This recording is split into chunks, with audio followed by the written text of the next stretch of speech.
5 seconds. Start. தலைவர் அவர்களே, மாண்புமிகு நிதியமைச்சர் அவர்களால் கொண்டு வரப்பட்டு இருக்கும் இந்த வரவு செலவு திட்டத்தை நான் வரவேற்கிறேன்.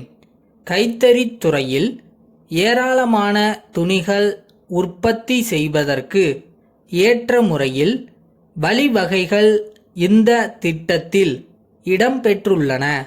இந்த நாட்டில் விவசாயத்திற்கு அடுத்தபடியாக இந்த தொழில் இருக்கிறது. பண்டிகை காலங்களிலேதான் கைத்தறித் துணிகள் விற்கப்படுகின்றன. மற்ற காலங்களிலே விற்பனை ஆவதில்லை. நெசவாளர்களுக்கும் வேலை இல்லை. இதற்கு ஒரு நிரந்தர பரிகாரம் காண வேண்டுமென்று நீண்ட காலமாக இந்த அவையிலே நாங்கள் எடுத்துச் சொல்லி இருக்கிறோம். ஆனால் இந்த பிரச்சனையில் இதுவரையில் தீர்வு காணாத நிலை இருக்கிறது. இதற்கு ஒரு நல்ல சட்ட வடிவம் அமைத்து நெசவாளர்களுடைய வாழ்க்கை தரத்தை உயர்த்தி கொடுப்பார்கள் என்ற நம்பிக்கை இந்த நிதிநிலை அறிக்கையிலே காணப்படுகிறது. கடந்த முறை ஆளுநர் உரையின் மீது பேசுகிறபோது நூல் விலை ஏறிக்கொண்டே போகிறது என்று சொன்னேன். நூல் விலை ஏறிக்கொண்டே போவதால் இன்றைக்கு நெசவாளர்களின் வாழ்க்கை தரத்திலே பிரச்சனைகள் ஏற்பட்டு அவர்களுடைய கூலி குறையுமோ என்ற சந்தேகமான சூழ்நிலை ஏற்பட்டு இருப்பதால் நம்முடைய மாநில அரசு மத்திய அரசிடத்திலே சில கோரிக்கைகளை வைக்க வேண்டும் என்று சொன்னேன். மத்திய அரசில் இருக்கிற மாண்புமிகு அமைச்சர் அவர்கள் நூல் விலையை விரைவிலே குறைப்பேன் என்று பாராளுமன்றத்திலே சொல்லியிருக்கிறார்கள். ஆனால் இன்று வரை நூலின் விலை குறையவில்லை. அதை குறைக்க வேண்டுமென்று மத்திய அரசை கேட்டுக்கொள்ளுகிறேன். அடுத்து, ஏழை எளிய மக்களுக்கு பல நல்ல வேலைவாய்ப்பு திட்டங்களை இங்கே வகுத்து கொடுத்திருக்கிறார்கள். காடு வளர்க்கும் திட்டத்தின் கீழ் பல கோடிக்கணக்கான ரூபாய் செலவழிக்கப்படுகிறது. ஆனால் காடுகள் வளரவில்லை. காடுகளில் நிறைய சின்ன சின்ன செடிகள் வளர்ந்து இருப்பதை பார்க்கிறோம். நம் நாட்டில் பழங்காலங்களில் பரம்பரையாக மாந்தோப்பு போன்று பல தோப்புகள் இருந்தன. அவைகள் எல்லாம் இப்போது இல்லை என்பதை குறிப்பிட விரும்புகிறேன். கனி தரும் தோப்புகள் நிறைய முன்பு இருக்கும். சாலைகளின் ஓரங்களில் எல்லாம் பழம் தரும் மரங்கள் இருக்கும். இப்போது அந்த மரங்கள் இல்லை. இப்படிப்பட்ட மரங்களையெல்லாம் காட்டு இலாக்கா வளர்க்க வேண்டுமென்று கேட்டுக்கொள்கிறேன்.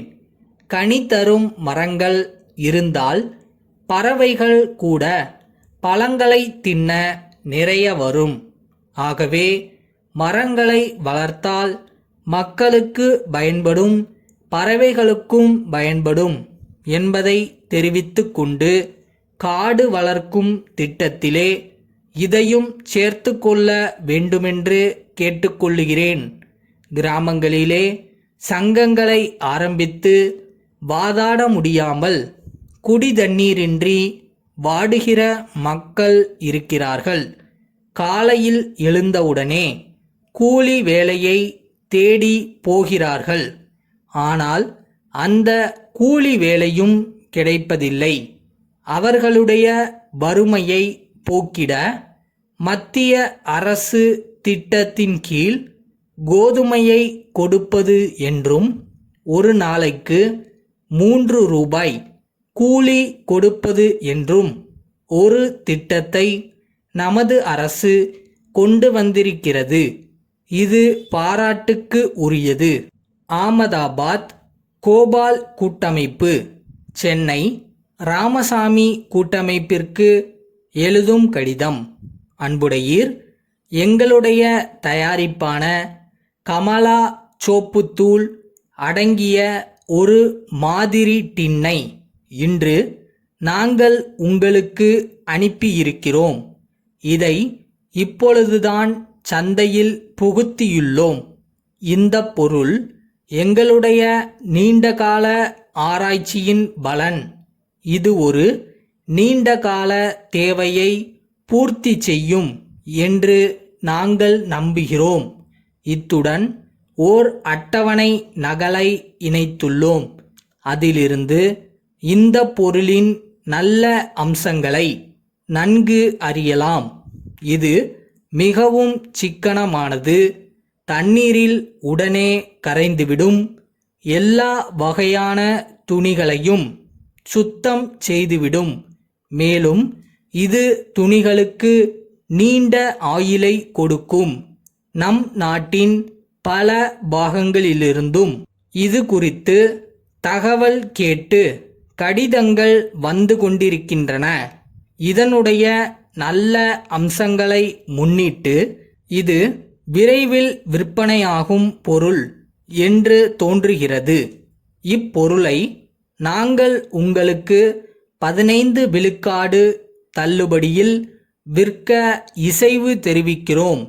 இந்த இசைவை கவனத்துடன் பரிசீலனை செய்து தங்களுடைய தேவையை தெரிவித்தால் நாங்கள் உடனடியாக ஆவண செய்ய தயாராக உள்ளோம்.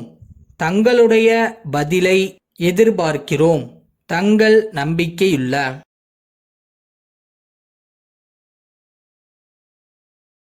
நீங்க உங்க கனவை தேடி ஓடும்போது சில கஷ்டங்கள் வரத்தான் செய்யும். உங்களோட விடாமுயற்சி மட்டும்தான் இதுக்கெல்லாம் பதில் சொல்லும்.